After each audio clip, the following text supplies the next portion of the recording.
Hello, everybody. Welcome back to Chasing Rank. Hopefully, you are doing well. We are back for another Tuesday stream. And as you can tell by the title of this video, we are talking about Game Week 5 transfers. A huge week with lots of rank movement. Joining me at the moment is Damo. How you going, mate? Not bad, mate. Not bad. Nice to have a brand new camera too. You can actually see me in like high definition or 4K. Long gone is the camera I bought about 10 years ago, which is nice to see. So nice upgrade. And yeah, excited to talk about Game Week 5 because it's going to be a bit wild and a bit of fun. Yeah, this stream is going to be a little bit more interactive, guys, as well than the last few where we've had a few more agenda items on the topic. So make sure that you're getting your comments in if you are in here live. If you haven't already as well, and you are new, make sure you hit the subscribe button and make sure you like the video to help us out, but also to make sure that you can continue to chase your rank. Now, Dom was here and he's just had to drop out. And I like doing our team reveals from the week in chronological order, but Dom, unfortunately, was the lowest scorer. So he's actually thrown me out here and it's really annoyed me. So we are going to go over to our second lowest scorer on the week. I share my screen, you are correct, Damo. It is you. It is me. Because I had a nice week this week. So as our second highest scorer on the week, do you want to give us your ballers and your fallers from this week as the people see your team on screen? Of course. So balls and fallers, a bit of a new thing that we're doing on the stream at the moment, which is giving you 3 of our best and 3 of our worst from the week. Just a quick breakdown for those that are watching. In terms of ranks, I know people are interested. 541k, small red arrow to 683. The rank doesn't matter too much right now for everyone. But yeah, look, small little red arrow.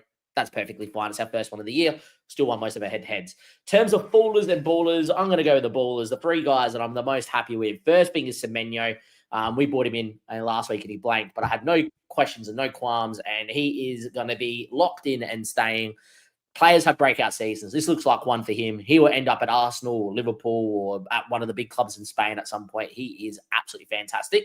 The other one that I want to talk about is Tarkowski at the back. He has been exceptional for DC every single week. He just seems to get it by the 60th minute, 65th minute. I am absolutely over the moon with him. I know Paul went a different direction over him with Murillo on his original team, and I went this route, and I am so happy. And it's a joy to watch. And even when I bench him, when I eventually will, which might happen this week because he plays Liverpool, I still want to play him because I know his floor is always going to be 3 points, which is pretty good. The last one is Dom comes on in. The last one that I want to discuss as well is Joe Pedro. Just Mr. Consistent. I know everyone has him, but, you know, a man that is getting minutes, especially with the injuries, etc. at Chelsea. Fantastic. Absolutely love him. Then we got ballers. People I want to discuss that are not good. There is definitely a few. Aston Villa as a whole is one. But Watkins, 4 games without a goal. You would have got long odds for that at the start of the season. Watkins hasn't looked like scoring at all. I'm going to hold him. I just took another price drop on him. But yeah, very frustrating. I am a patient manager. The other one that I want to discuss is Reinders. No need for concern, but 2 massive one-on-ones. Should have scored one of them. This should have been a guy that got me some extra Especially that second one. Oh, it's such a big chance. And I'm really unhappy with that. And you might all be thinking it's Bruno Fernandes, my third. It is not. The faller that I've gone for last, and my biggest faller, is Mohamed Salah. Was wide. I know Burnley, they dropped so deep, but he was wide. He was out of the game. He's looked like it all season long so far. Really wide, really high. And I think, and this is a big call, I think Premier League teams have figured out how to nullify Salah. And that's why we spent so much money in the attack. So we have other attacking options that will try and take away interest from defenders on Salah. But he's too wide. When Salah first came into the Premier, he was playing in that inside channel, getting in at goal. When Mane's on the other side, doesn't happen anymore in the modern day Liverpool. He's the creator. He's a wide inverted winger that creates. Not the type of asset we want on FPL for the price he is. Still think he's a great player, but he's my biggest faller. When you're captaining against Burnley, you're dreaming of 2 free goals, lots of returns. 1 in the 94th. He's my biggest faller of the week. Yeah, we've started seeing that decline of Salah probably since about Christmas time last year. Not so much from his ability, but just from his output. The numbers aren't there, and that fall away's there. We know what happened last time he went off to AFCON as well. So I'd be pretty concerned long-term for Salah. So Damo was our second highest scorer of the week. Let's pivot back to our lowest scorer of the week, who Dom's been pretty vocal over on Twitter about his side and what he needs to do. We'll welcome him into the podcast as well. So hopefully you're doing well, Dom. Talk us through your fallers and ballers for game week 4. Hello, everyone. Hope everyone can hear me. Got a new headset on. You guys hear me all good? Yep. Yeah, we're all good, mate. All right. Fallers and ballers. So I actually will take credit for this one. I come up with the idea fallers, bowlers, just so everyone knows, about half an hour ago. Putting that out there. So my bowlers, Anderson, Paul, we were like popping off, chats. Just I think I said about 35 Denmark flag emojis. What a That's guy. what I woke up to Sunday morning. Yeah. Here's my number one. Number 2, Erling Haaland. I know it's a hard one, but so many people went without him, and I'm so proud that I backed myself in, because he's just picked up the slack for like some of my poor performances. So I think he's carried myself, and then like picking him as a captain, that was a no-brainer. He was always going to bang against United. He's actually the top scorer for Manchester derbies, and he's played 6, I think. So yeah, wow. He was always going to bang. And then I'm going to say my third one, got it back in Joao Pedro. Just delivers. Like, looks like such a good player.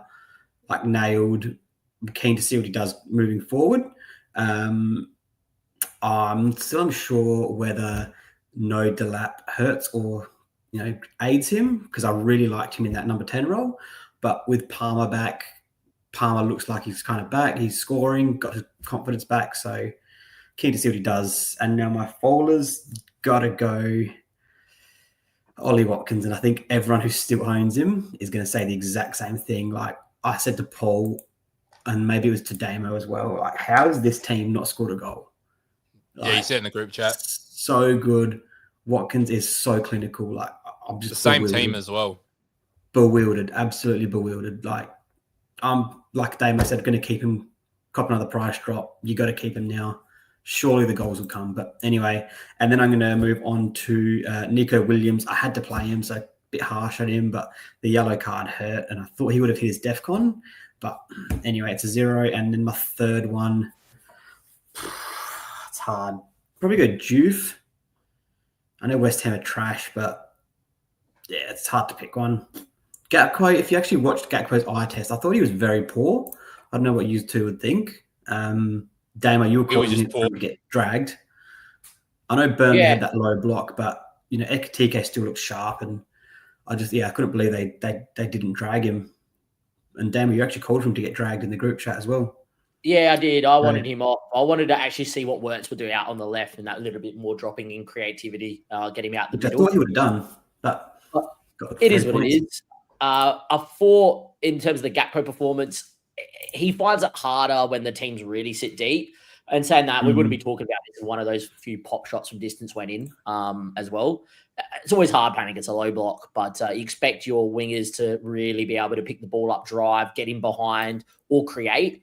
And I don't think he did any of that. I would have much preferred to see Kezia come on for Gakpo and had Ekitike move wide left and see what would have happened there. But I'm not the manager of Liverpool, and Slot's a smart boy, and it's another 90th minute winner for us. So I shouldn't really complain. Another one. I think it's 4 games in a row where the winners come after the 82nd minute, I think. Yep. Yep, that sounds anyway, right. As long as you get the win, doesn't really matter how you get it. Hey, Damo.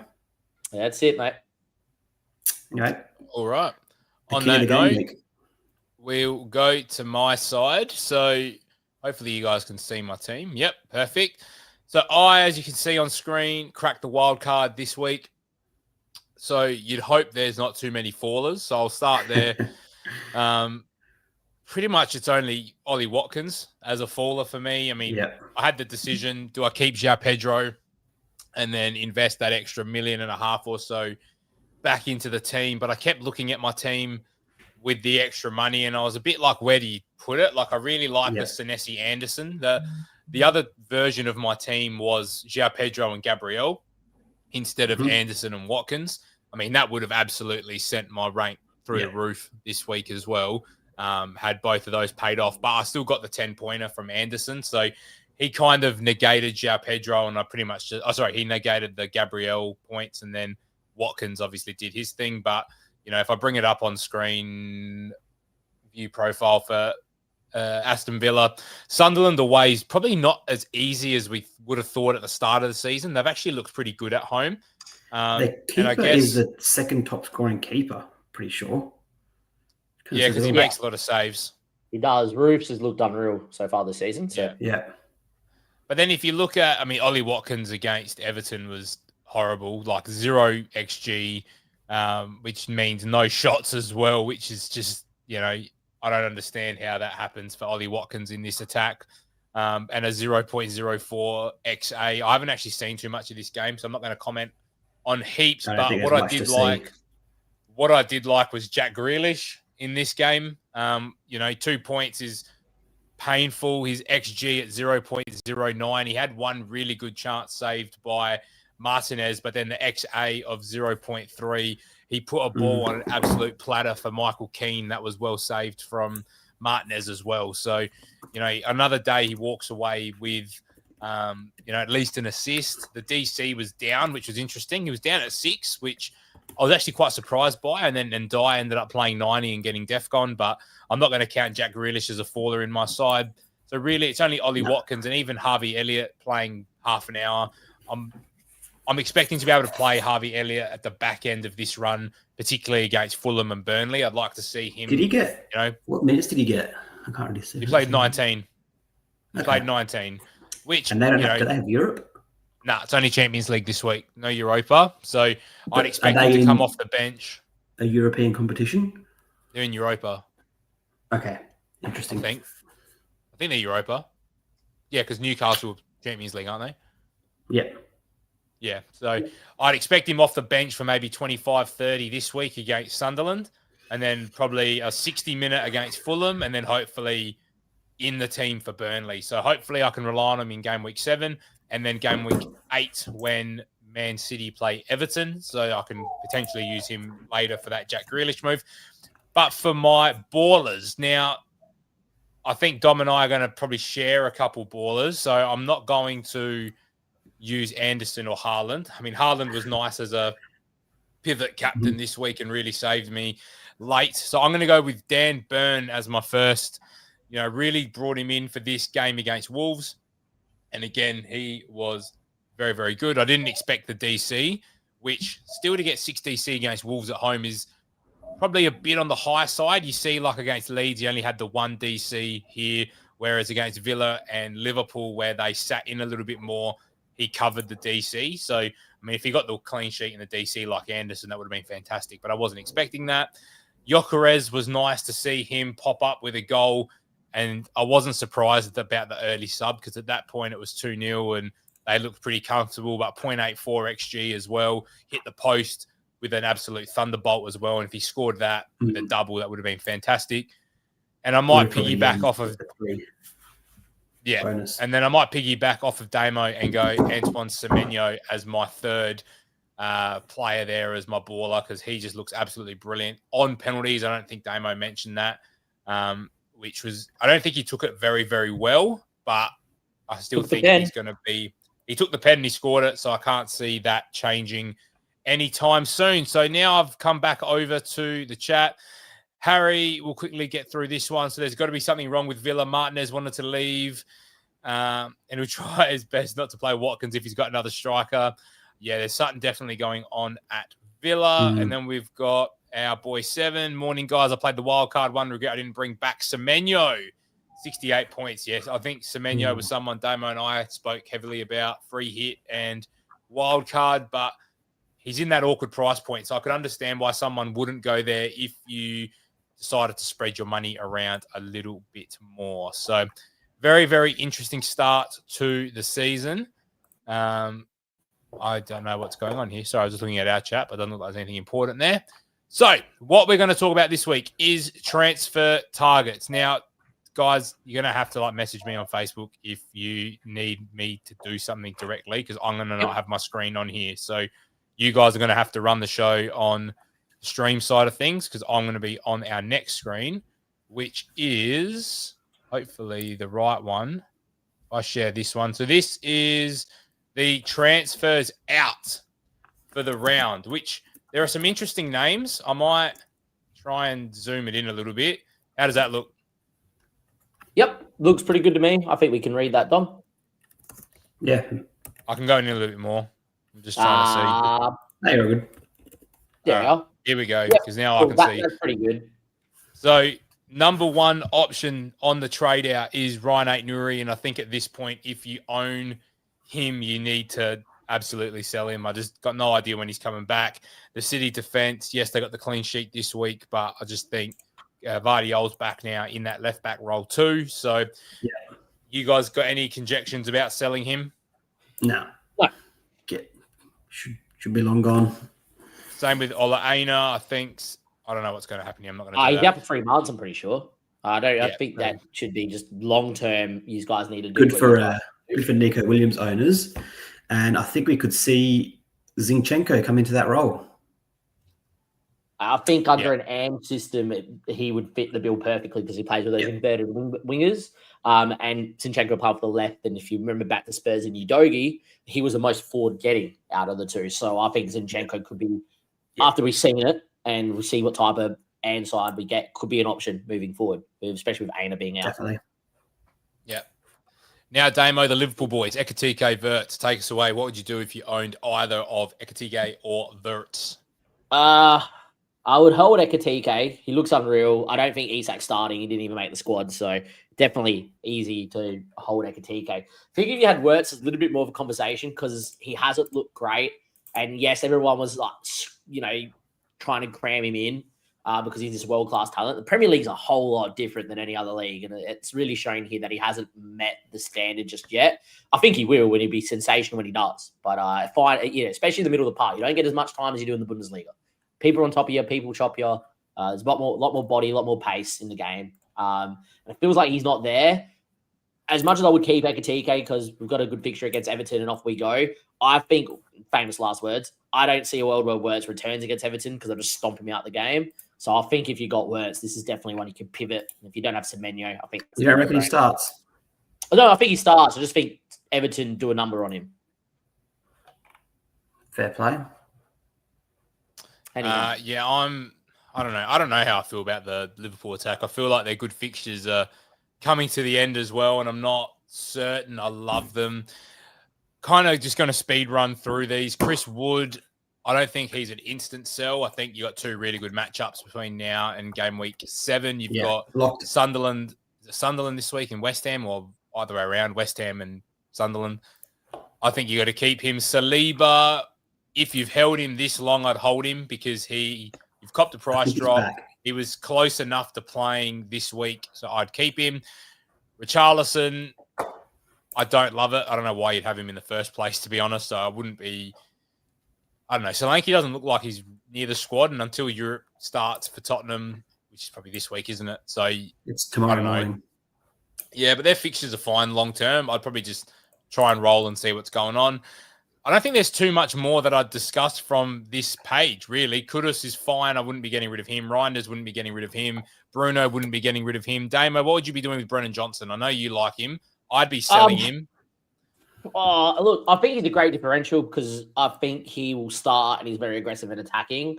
I think I would get rid as well, and it's only because it's probably some emerging guys that we all kind of want to get in.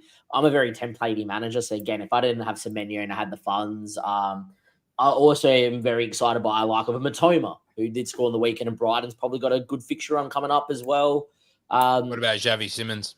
And I prefer Javi Simons because of the dead balls, and he is sensational. And Paul, me and you've used him in FM, and he grows into a baller. He does anything like that in real life, he would be exceptional. So, I think Johnson is someone that you could probably pivot away from. But if you want to hold him for another week, I don't think that's bad either.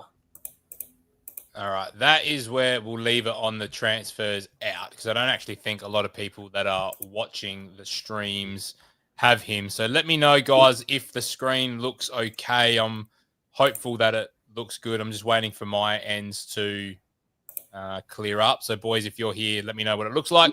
Semenyo is the most transferred in player, and I 100% agree with Semenyo coming in as number one. I think he's just incredible. I don't think it really matters what fixtures he has. If I look at it over here, I know you guys won't be able to see this. He goes Newcastle at home, which I think there's going to be goals there.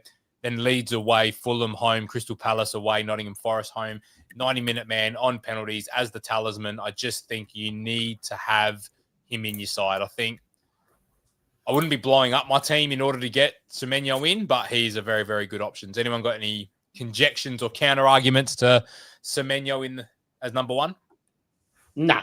He's almost a must-have with how fast his price is rising. There's a world where you might need to pick him up at like 7.8, 7.9, by game week 13 if he continues doing That's crazy. Doing. Yeah. No. He's going to match Cunha and Mbeumo, which is massive. All right, Van de Ven.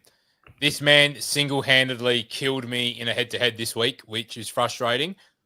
I wouldn't be recommending people going out and getting Van de Ven. Now, it's not to say that Spurs don't have great fixtures, but don't buy him with the assumption that a goal and a clean sheet is going to be the standard. You know what I mean? Like, I feel like people in FPL are very reactionary.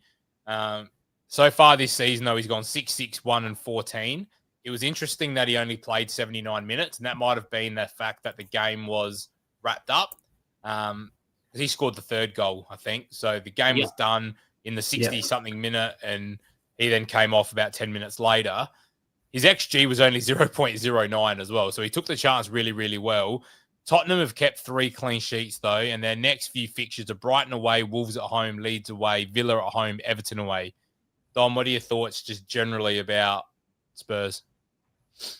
I think they look the part. Like, I can't believe how quickly they've adapted to a new manager. That tells it all about Thomas Frank, like what you need to know. Still only conceded the 1 goal against Bournemouth, which was a tight 1-0 loss. Interesting to see how they combat Europe now, because I don't trust their squad depth. But unless he's just backing them all in, a couple changes week in, week out, but when you got Europe. But yeah, my eyes on them and my eyes on Xavi Simons. Yeah. Damo, quick thoughts on Van de Ven and Spurs? I think Spurs assets are great. I know I just did a piece on Brennan Johnson that you might move him elsewhere, but I think in a whole, keeping Spurs assets are perfectly fine. I think if you are targeting a Spurs defender, would I go for Van de Ven? Cheap option, sure. If you had the funds yet again, I think Romero and Pedro Porro provide more for what their price is. I know Van de Ven got the header and got a 14-pointer and everyone gets drawn to that. But if you're looking over a long term and a long tempo, it's Pedro Porro who will take some set pieces, not as many now. Xavi's there, and will have the natural goal threat from open play, if that's shots from distance, crossing into the box, creativity. And Romero's better for DC. So I think there's better options, but if this is the only price point that you can get into at the Spurs defense, then that's not too bad. Could almost even say Vicario is really good with this fixture running goals because they're going to face shots on target and he'll make saves. So I would almost say that's one I it's not regretted bad. on my wild card as well. I was contemplating Sanchez and Vicario, and maybe got that one wrong. I think Chelsea defense is still fine, but yeah, one defense I don't have a piece of right now, Spurs, and it's not ideal. Now, Damo, as the resident non-Haaland owner, what are your thoughts with him being the 3rd most transferred in player in the game this week, ahead of who are we playing this week? I can't remember who they're playing. They're playing Arsenal away and then Burnley at home. Look, even though they're playing Arsenal, I still squirm in my seat because I don't have him. I would tell you right now, categorically, I am not bringing him because of the fixture right now, right? Because I can't fathom bringing him in for Arsenal away. And then my plan was always the free hit and 6 to bring him in. I will say he's worrying me that much that I know I have a great rank and a great start. I'm thinking of binning my strategy of game week 13 wildcard and moving it to game week 7 just to get him in ASAP. I think he's exceptional. I think if you got the funds to do it, you can do it. I personally think if it's going to take a hit, don't do it before Arsenal. But if you've got 2 or 3 transfers and you want to get him in and you don't have a free hit, just do it. Yeah, He's just I good. agree. I've even got the armband on him, but that's more because Yeah. I've got him, Gyökeres. I don't trust Watkins against Sunderland away. If it was Sunderland at home, I might have. I mean, you can't back Watkins. You want to see it first.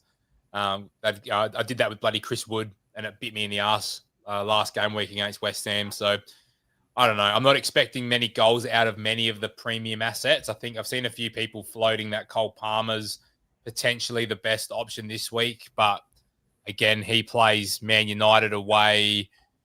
Who have Liverpool got this week? We got Everton again, who defensively have been relatively solid. Like, there's not a standout captain option for me this week, so I am going to roll Haaland. Dom, you spoke glowingly of Haaland at the start, but I want to get your thoughts on the next man in Mark Gahey, Crystal Palace defense, another clean sheet. Lacroix, Munoz, Gahey, Richards. What are your thoughts on Crystal Mitchell. Palace post-transfer window? That back five is looking, or with the keeper as well, back six is looking solid. Like, ridiculously solid. What's their run like if you don't? I can't bring it up on screen, but I can explain it. They go West Ham away. Wait a minute. Oh, West Ham this week away. Then it's Liverpool at home, Everton away, Bournemouth at home, Arsenal away. So it turns and then it's Brentford home, Brighton home, Wolves away, Man United home. So really it's Liverpool, Everton, Bournemouth, Arsenal's not a fantastic run of four.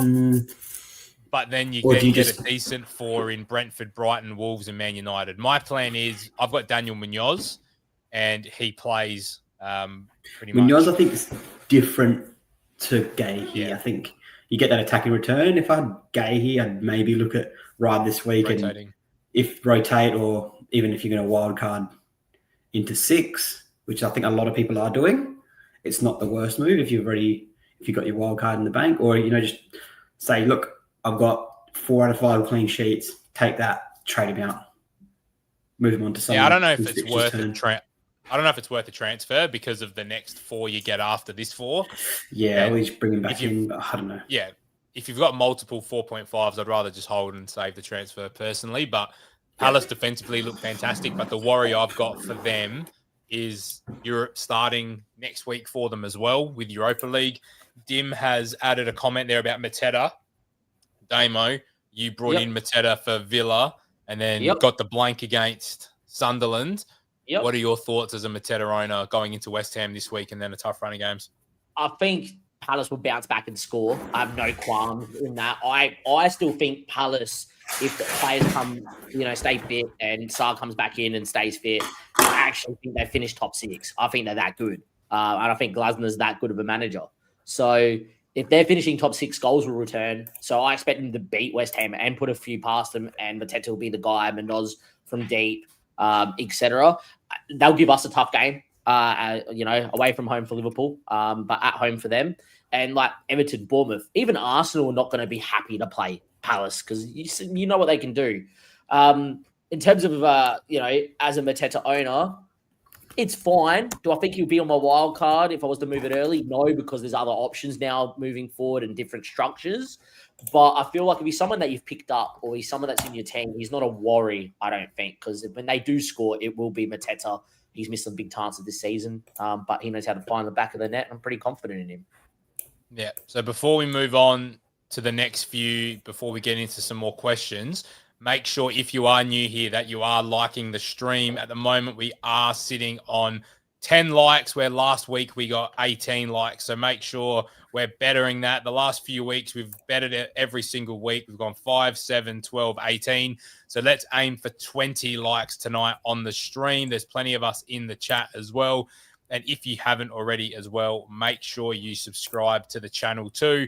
We are sitting up on 113, which means we've picked up 1 sub today, which is fantastic. So if you are new here, make sure you hit the subscribe button as well, because it massively helps us. Russo's got a good question here, and I didn't bring that up because Dim got interested as I was hitting it. Welcome, Russo, who's sitting second, I think, in our league behind Dim at the moment. Should the Arsenal defenders be avoided due to the City game? Now, I had this exact decision on my wild card this week, and I didn't go and get Gabriel because of the next couple games. I think Arsenal defense is essential from game week 7 when the fixture run turns. which is what my plan will hopefully be in game week 7 when I sell Ollie Watkins down back to a João Pedro or to a Mateta in that sort of 7.5, 8 mil striker bracket. And then I want to try and turn one of my two 4.5s up to Gabriel. So I'll be targeting an Arsenal defender for game week 7. Damo, I saw you nodding along there.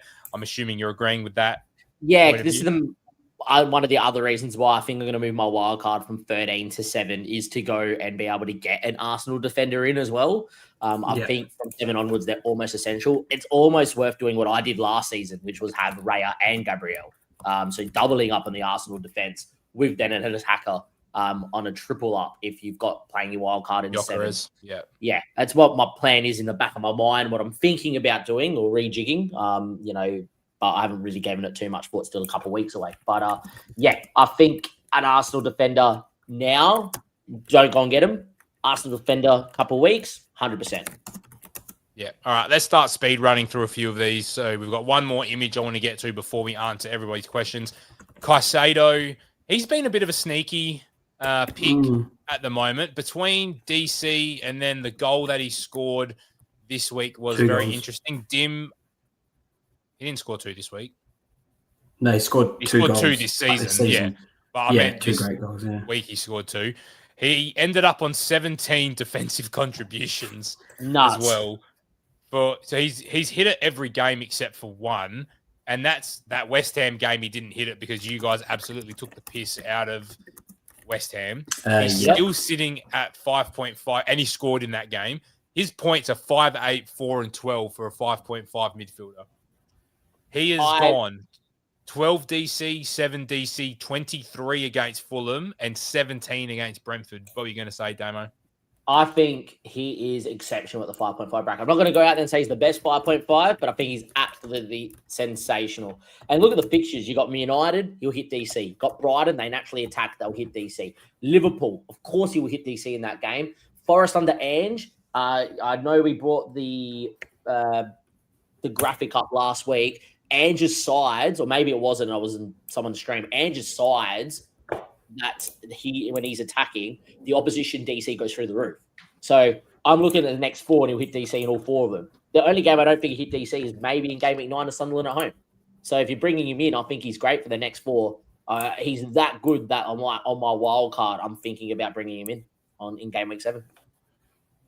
Yeah, 5-5. Like him and Elliot Anderson are very similar options. And I think Anderson hit the DC this week and he's been 11 and 11 and 11. So, like, if Anderson had got to 12 and 12 and 12 and then hit it again this week, what would we be saying between Caicedo and Anderson? Obviously, Anderson. And I still think it's Anderson, by the way. I'm prepared to die on that hill as well. But I think the difference is a couple of things. Firstly, Caicedo's goal threat historically, not great. Obviously, scored 2 this season. Hasn't really ever been like that. Anderson, especially now he's under Ange, and you'll back me up with this, Paul, is because of how aggressive Ange plays, what the midfielders will do, getting in the half spaces, pushing forward, and they'll be pressing a lot more. So the midfielders are the ones winning the ball back for DC. I think he will go through the routes. He's DC. He'll have more attacking threat. He has set pieces, just more routes to points. And I'm always a guy that's a routes to points sort of, FPL manager. Hence why I love Bruno, even though I think Bruno will come out for me in a couple of weeks anyhow.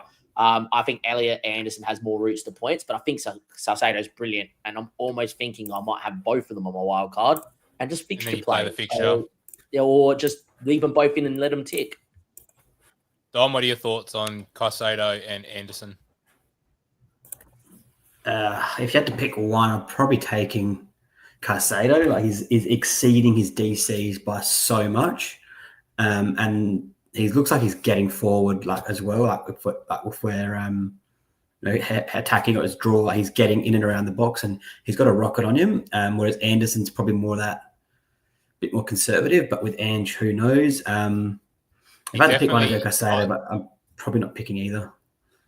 I thought Anderson was going to play more in the 8 role in Ange's system, but he actually was the 6, and Sangare and Gibbs White were the 2 8s, and it wouldn't surprise me if this week it's Douglas Luiz and Gibbs White. Well, I think it would be Douglas Luiz and Gibbs White as the 2 8s and Anderson as the 6, but That doesn't mean that Anderson's going to just Ange- sit there and pick the ball up off the centre backs. The 6 is still going to be up the pitch, and which is why, like with Anderson's data here, he had 11 recoveries out of his 15 DC.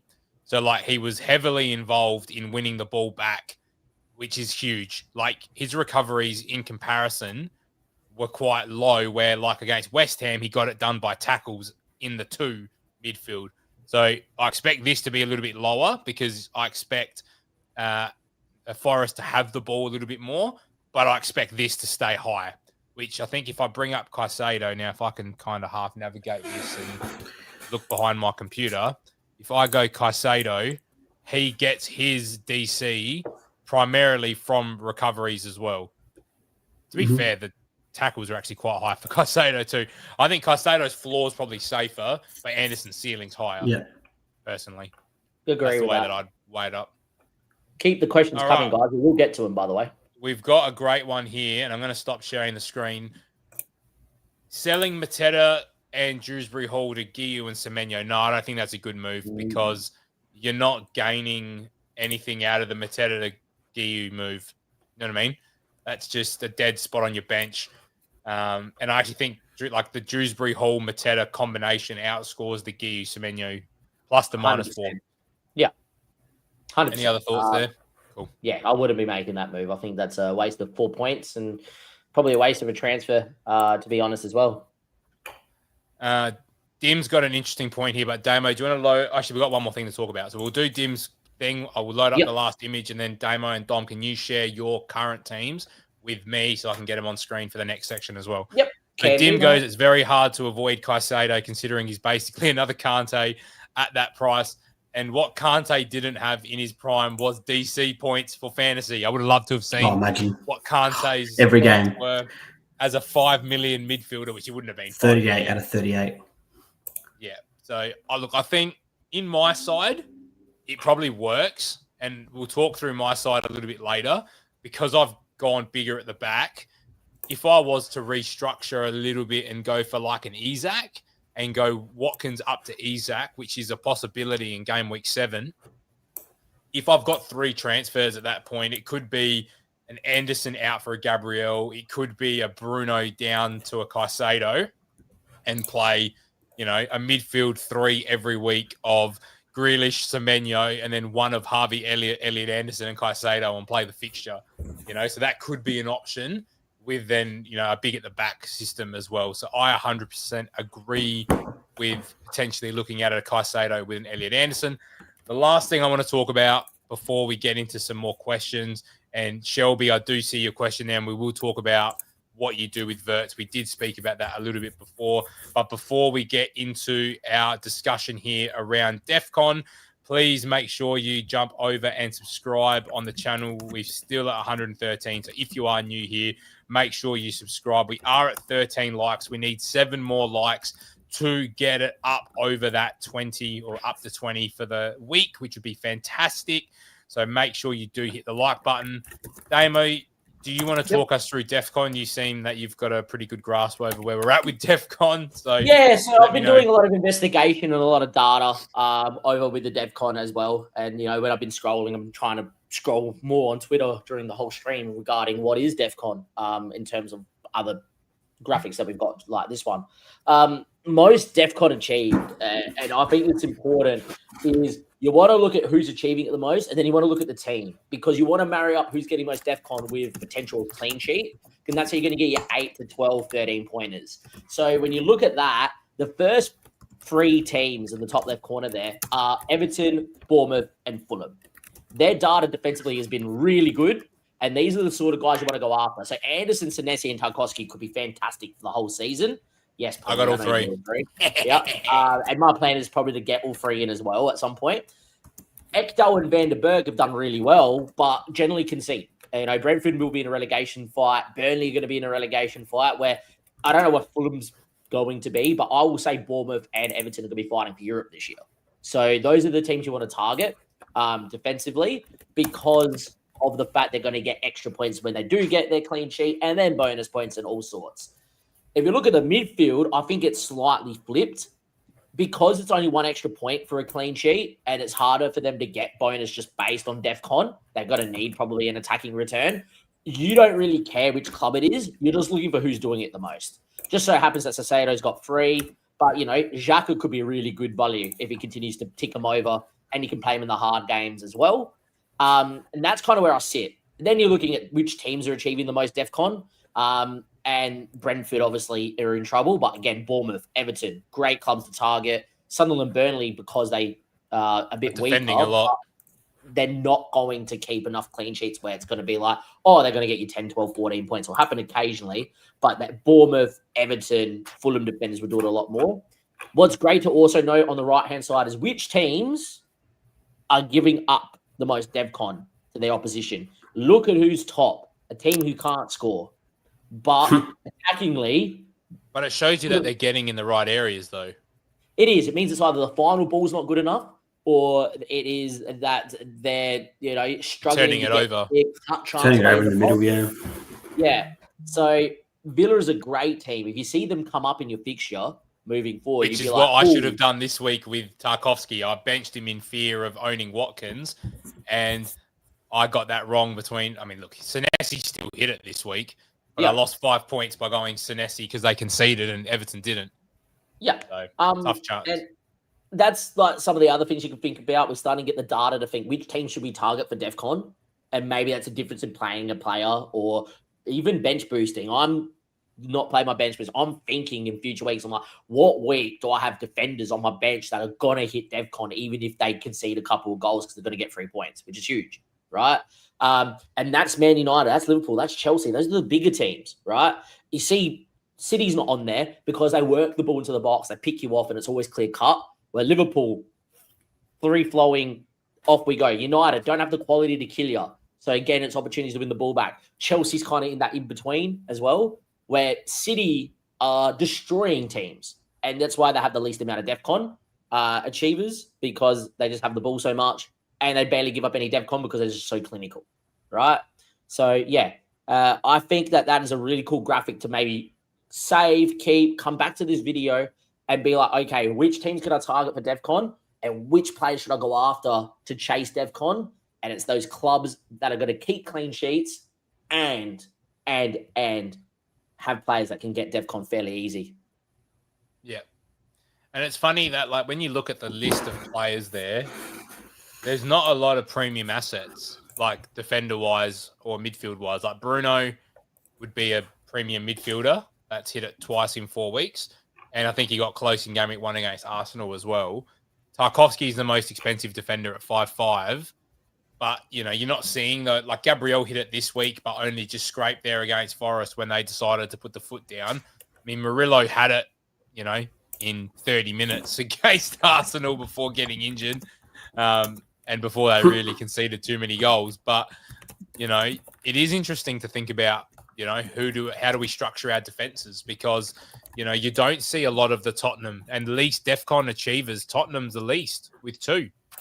So that they haven't got DC. And as I'm saying, when we're talking about Romero, he might be the last of the 3 defenders that you want. You probably want Pedro Porro, then Van de Ven, then Romero.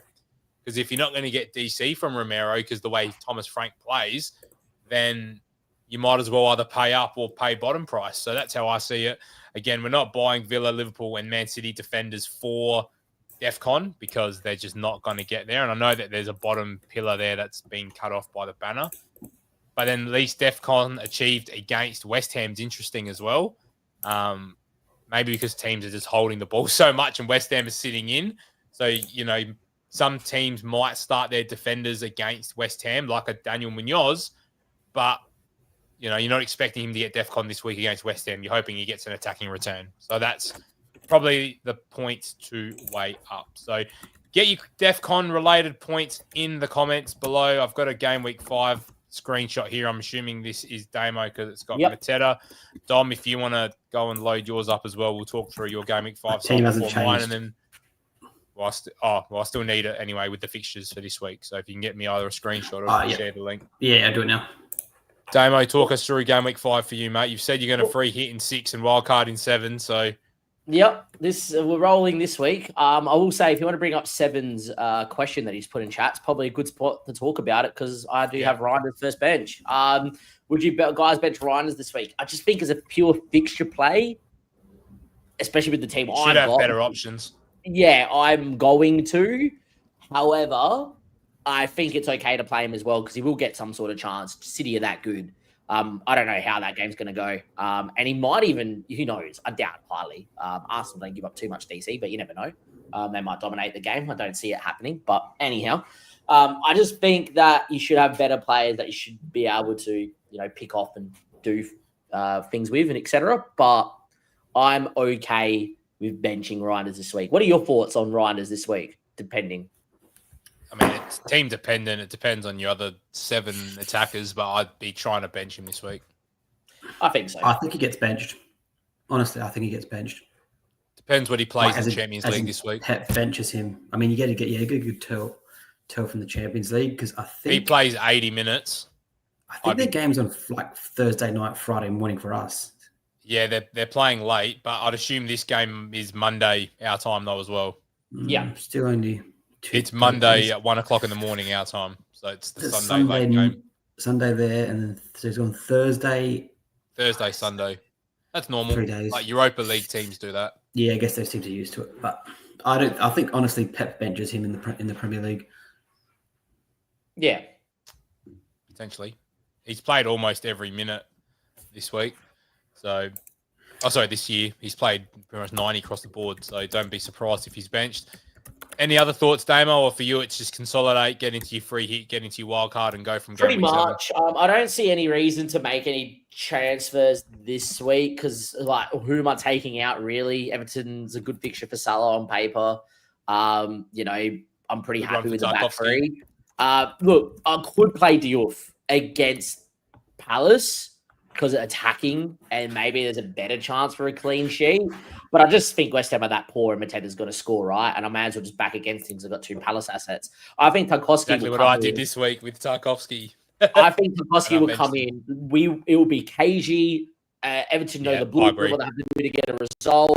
So I think he's going to hit DC pretty easy and have a pretty decent ceiling. And if it does finish 0-0 and we're not able to score late, I think bonus as well. He's on for big amount of points. So I think I'm just going to take the upside of that over Diouf. The only other, go. So do you think this Liverpool, these last minute wins, it's got to end eventually, hey? Or do you think they're just going to lock in and have games locked away before the 80th minute? It will end because we've got to put teams away beforehand. But I think the really good sides always found a way to score late anyhow. Yeah, and we're just in that sort of the reason we're doing it. The reason we're doing it is because when you bring in Chiesas and other attacking options off the bench on with 20 minutes to go, that's how we're wearing teams down. Like when you take Ekatike off for Chiesa with 25 minutes to go, how do teams stop that? Like the chaos that he brings and the energy he brings for 25, 30 minutes, and same with Rio. Yeah, again, he was highly involved. Frimpong comes on for a cameo at the end and he's bombing down the right wing. The reason we're getting these late goals is because of our squad depth. It's not because of luck. It's good squad management. We've got players that can come in across the whole front 4 and contribute off the bench. Now, losing Harvey Elliott hurts because he at times last season got some points for us off the bench. But once Isak's in there and Gakpo's maybe on the bench and Champions League rolls around, I think we're going to be fine. You almost just start your Liverpool assets because even if they get benched, they're going to come on and contribute. As long as we're not pumping teams 4-0 at half time. Yeah. And slots are more, under Klopp, this team would have just been at the throat trying to score 10 goals, right? Slots wants more control. I don't think it makes anyone a bad asset because we're good enough to go and beat sides. But it's clear that Slot, as Dim says, likes having the ability to wear teams down with possession and then go and hit them with pace off the bench and dynamism, etc. Wow, Rio's really good, etc. Don't go after these players, by the way. They're coming off the bench and maybe jumping up with goals. You want minutes, for sure. But yeah, look, I think it will end with either A, us being more clinical. Think of Isak coming in, we're going to score more goals naturally. And B, if it doesn't end, it's going to happen more often than not that we score late because of what's happening, as Paul's mentioned. I think the only other thing that I would mention is And it's hard to say this because I don't know. I've thought about a bench boost briefly with this side. And I know that might sound weird, but Ange is going to be naturally attacking versus Forest, as you would imagine. And if they do, against Burnley, if they do what they did against us and really sit in, and Forest aren't able to break them down, you could see Dubravka and Estev getting at least 3 points, save points, DC plus 90. And so that's already 6 points there. Reinders off the bench can do something, and Diouf has a good fixture for an attacking fullback. So I'm looking at that bench and going, I might have a decision as in terms of a benching headache between Tarkowski and Diouf. Reinders maybe versus, I don't mind it. I think it's okay, and it's definitely something I've toyed with. But I know if I wildcard in 7, my bench boost in like 8, 9, 10, 11 probably would look slightly better because it'll be structured for it. But yeah, thoughts on maybe doing that as an option? Depending, you haven't shown me your wild card, so it's hard to comment. So it'd be based off your wild card. If you got it out of the way now, then you wouldn't have to set up your wild card in a way that needs you to play your bench boost, though. So you've got that consideration as well. Yeah, it's interesting. I think that's not the worst bench boost week, but I might hold out for a better one. But definitely worth a discussion because that sort of bench is kind of, especially when you got 2 bench boosts, it's kind of okay to have.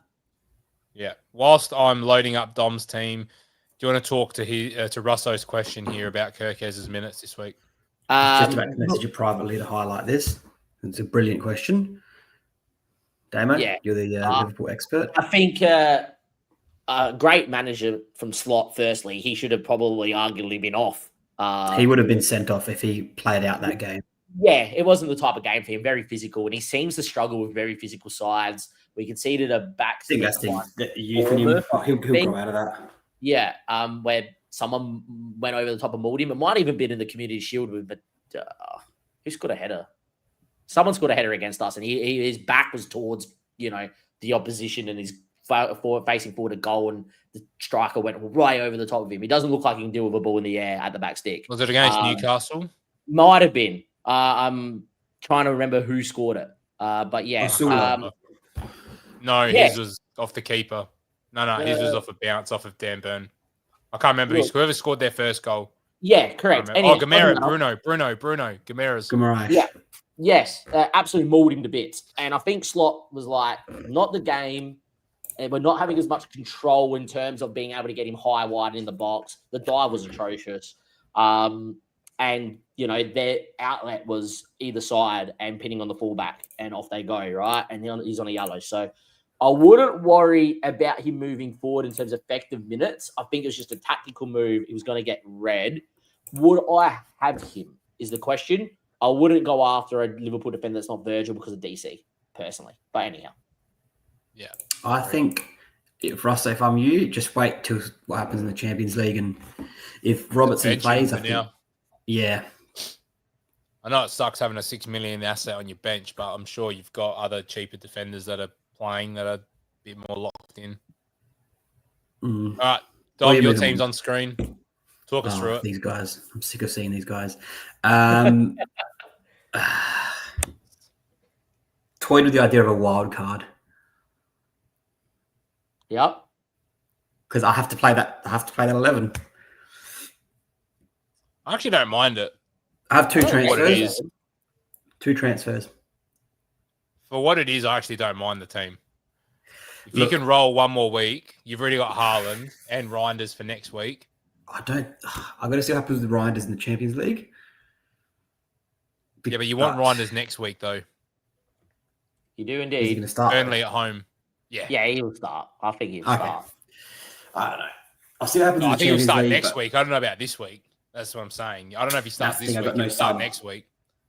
Yeah, but if he use the move Saka into Semenyo, start Semenyo for Reinders. Have you got any money in the bank? 2 transfers next week. Have you got any money in the bank? Yeah, I think I got.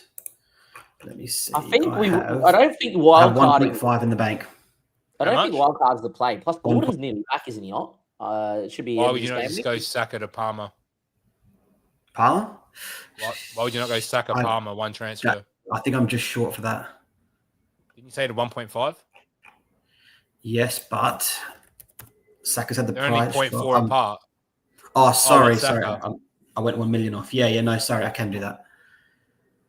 If you just use one transfer and go Saka, Palmer, bench, Reinders this week. Can I go without Semenyo this week? I wouldn't go Saka to Semenyo when you got Palmer sitting. I can do Saka and Gordon to Semenyo and Palmer. I don't mind. I mean, Damo, what are your thoughts on that?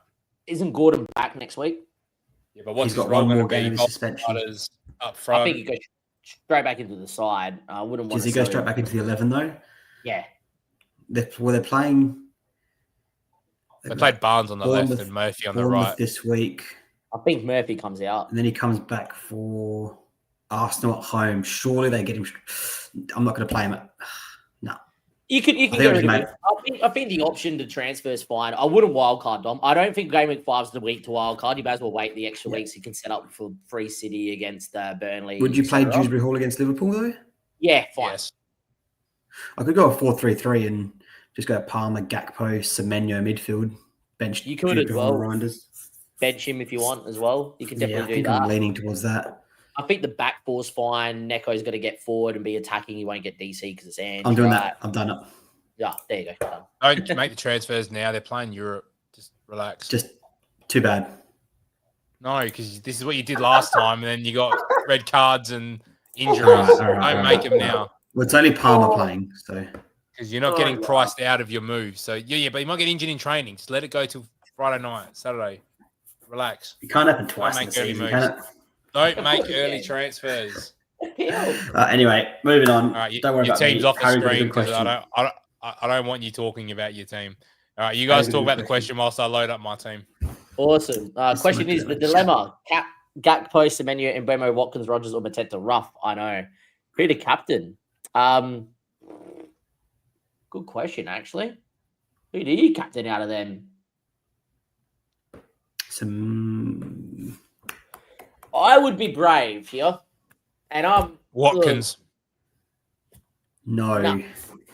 You can't back a team captain that haven't scored a goal. I know, but it's Sunderland, man. They're gonna. Nah, this is the Sunderland's captain. good.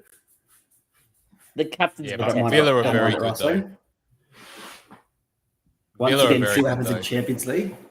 If he rests Gakpo in the Champions League, Nah, Everton's I not don't easy think it's for a us. great game to captain a Liverpool asset in Everton. I'm No. only doing it because I'm worried about Salah. It's Watkins or Semenyo.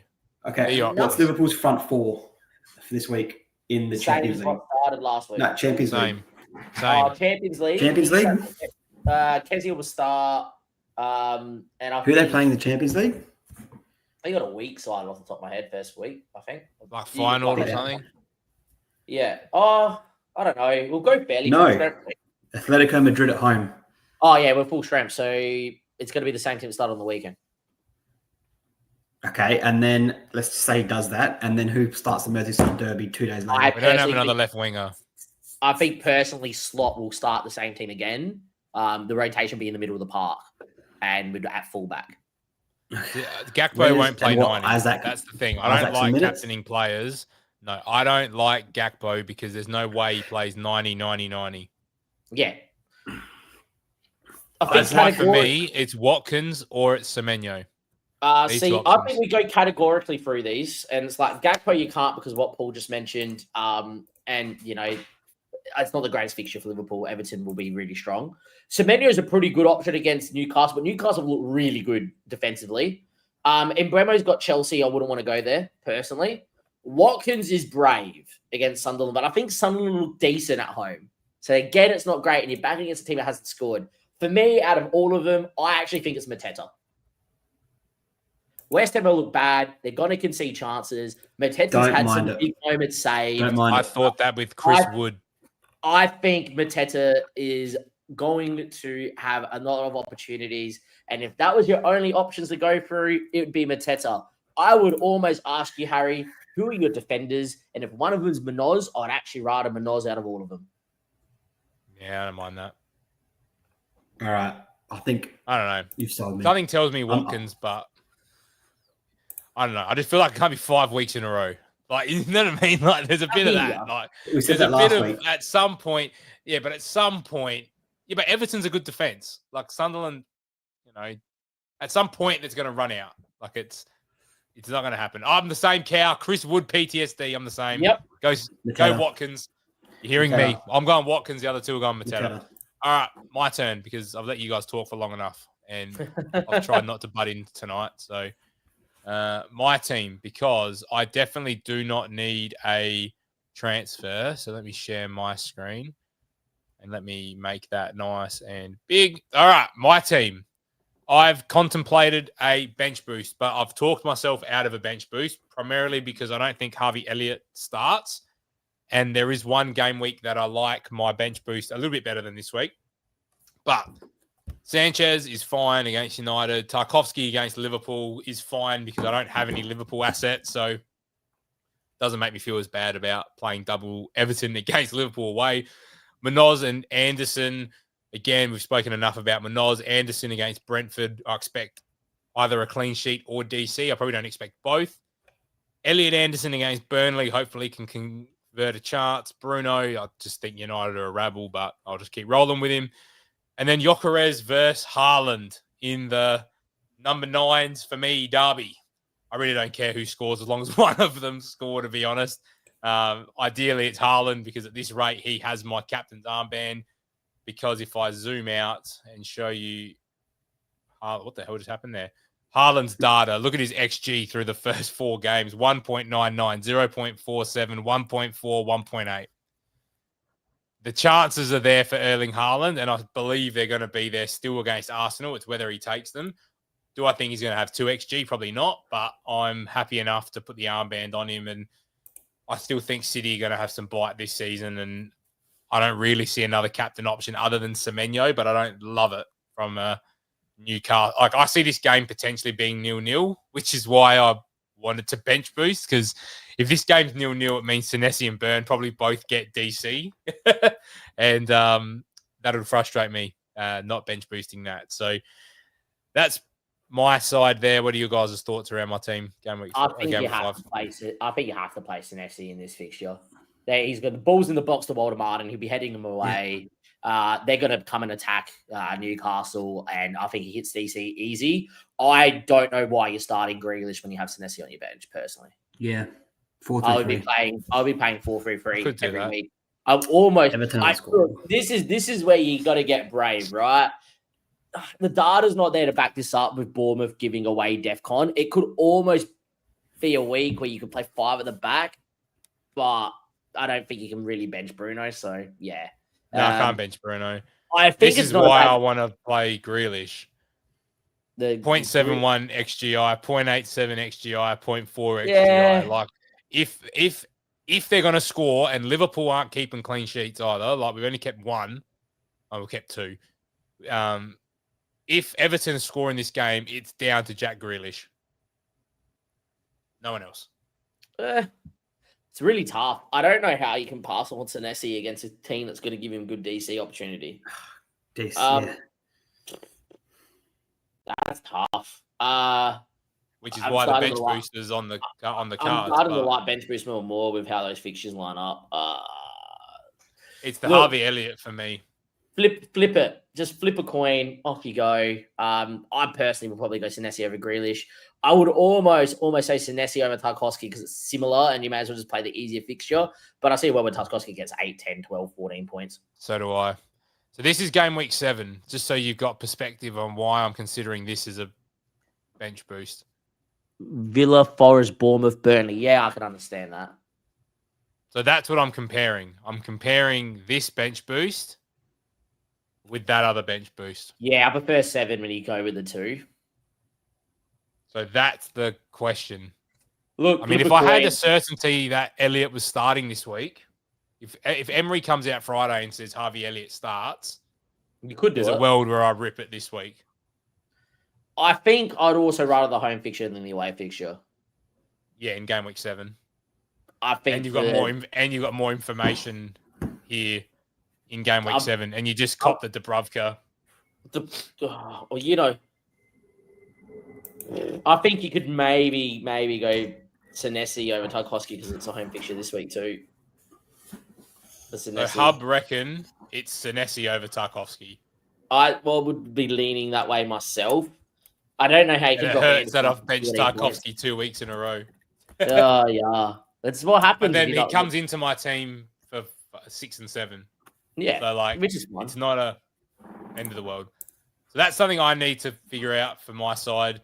Let's bin the sharing off. Now, time for you guys to get your questions in. I can see a few things. There's a good one here from Cow.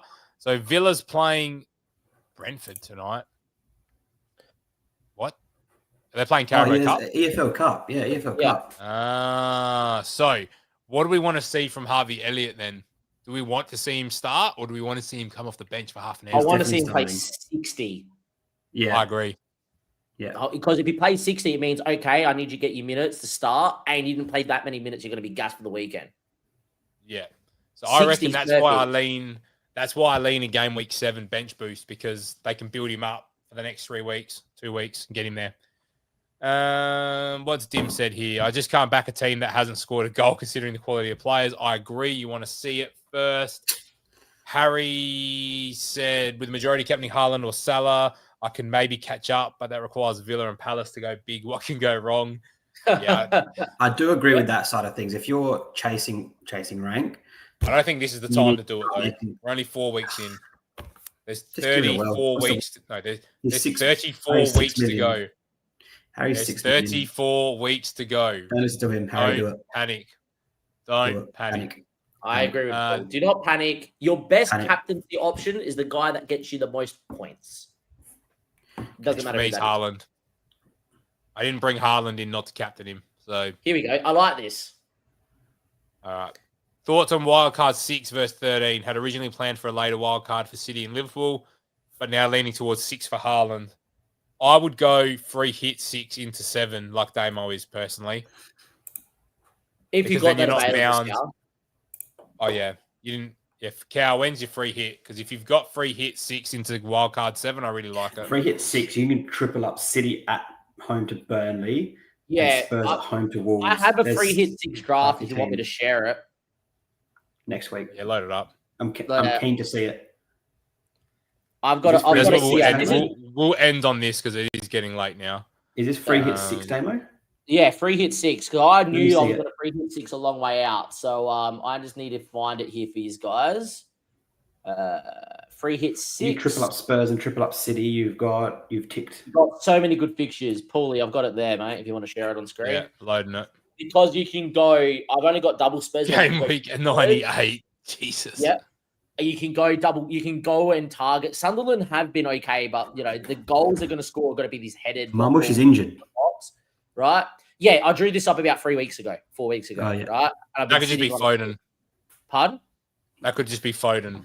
Could be Foden, right? I drew this up 3-4 weeks ago, by the way, for all things. I knew I was going to bench boost in 6. I think I did this in game week 2, right?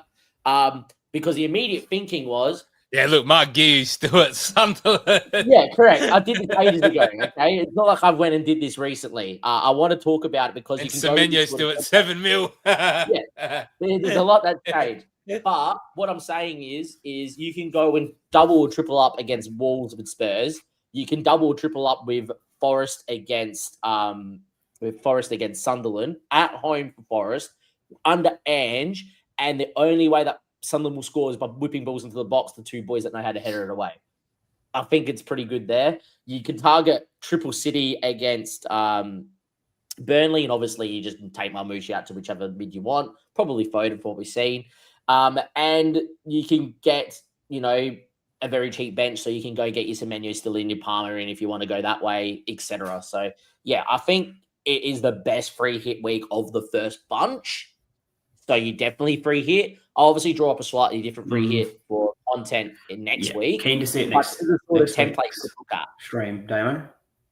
Pardon? Yeah, next week. Keen to see it next week's stream because I'm really liking the I'll idea be really of it. fun for the stream for sure. I'm sure that group chat will be popping off. So before we leave tonight, because this is what we're going to finish on because it's getting late, I've got a sneaky zigzag on game week 6. And my Yeah. early thoughts are I'm going to triple captain Haaland instead of free hit. So when most people are free hitting to get Haaland in, I'm thinking of doubling down and going big and get the triple captain out the way that I've still got. So it means I'll find another week when my team sucks and I'll just free hit to try and optimize it. So it might not be the most optimal free hit, but if Haaland bangs against Burnley, then I get double the advantage of that from a captaincy. So that's what I'm thinking. So I'm very keen on that. As Dom's just put in the chat, make sure you do hit a like on the stream because we are about 6 away from our target of 20. So if you can push us towards 20 on the stream, that would be fantastic. Same with the subs. We've only picked up 2 subs tonight. So try and get us up to that 115 sub mark. We're sitting on 114. Try and get us to 115. We've been going just over an hour now. So, boys, there will be some more content on the channel this week. I've got a few shorts planned that I need to record today or tomorrow, probably tomorrow at this rate because it is late at night. Now around our transfer targets, our best game week wildcard team, and our best free hit team. So there will be a few shorts going up between now and the end of the week. So if you have enjoyed, like Cow said, that it was a great pod, first of all, make sure you like, comment, and subscribe to help us push it out. Make sure you share it to your friends who are playing FPL as well, because this is about building a community, and we want to bring all our communities together and help everybody chase their ranks. Fellas, thank you so much for joining me, and we'll all see you next Tuesday night for a Game Week 6 live stream.